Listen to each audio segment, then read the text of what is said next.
Hi, Nancy. Today is May 14th, 2022. How are you doing? If our mind is not blocked or dusted, we would be to perceive the universe, what happened in the past, what is happening right now, and what will happen in the future. We are not able to do this because our mind is cloudy and too attached to the physical world. Our mind is not free. The Buddha transformed sentient beings all the time, beings from both the visible worlds and the visible worlds. Today, I would like to share with you a story about how the Buddha transformed the 500 Brahmin women. Again, liberation is the liberation of the mind. When the Buddha lived in Sravasti, in the southeast of the country, there was an ocean. In it, there was a protruded place, which was full of fragrant flowers and a large forest. There were 500 Brahmin women who were diligently cultivating the way, not knowing that there was a sage like the Buddha in the world. One day, these 500 women gathered together and said to each other, "We have this women body in this life. From birth to death, we are bound by many restraints. Life is short like the morning dew. We get up in the morning and we may die in the evening. Often we are forced by impermanence and things don't go our way, and we could die in any minute. We better go to pick some flowers and go to the fragrant flower platform to make offerings to the great Brahma king. We also should practice fasting diligently and pray that we would be born in the heaven of Brahma so that we could live long, be immortal, and be free from all sorrow and sufferings."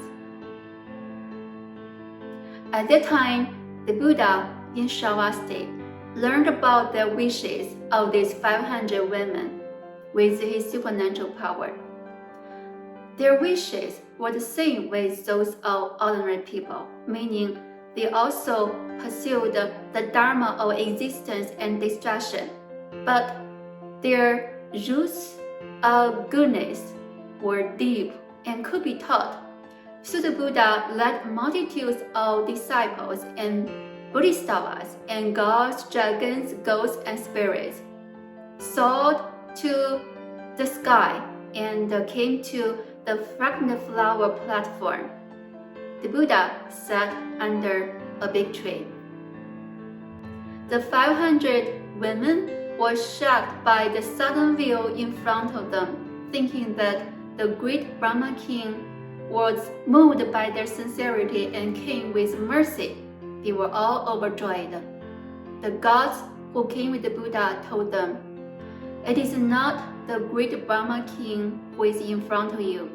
Instead, it is the more honorable teacher of the three realms, the Buddha, who had rescued countless sentient beings with his pure and unconditional Dharma." Hearing these words, the 500 Brahmin women immediately bowed respectfully to the Buddha and entreated, "Because of our heavy defilements, we were born as women in this life. We wish that the Buddha's compassionate blessing could enable us to be born in the heaven of Brahman." The Buddha said to them, "You made this vow today because you cultivated good rules in the past. There are two things in the world are obvious. First, the human world is full of suffering, and the heaven is full of joy. Good deeds lead to blessing, and evil deeds lead to woe. Secondly, the happiness of this world is conditional and leaking. After the blessings is all consumed, one will degrade to lower realms. Only nirvana, only the joy of nirvana, which is quiescent and inactive, is true happiness.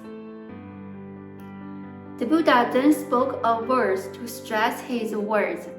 The 500 Brahmin women listened to the Dharma with heart. Their good roots matured, and the thought of renunciation rose in their mind. Suddenly, their hair fell, and the Dharma clothes were put on them, and they appeared to be pure bhikshuni. They contemplated on the principles of Dharma and entered into samadhi. All their annoyances were gone, and they obtained the fruit of arhat.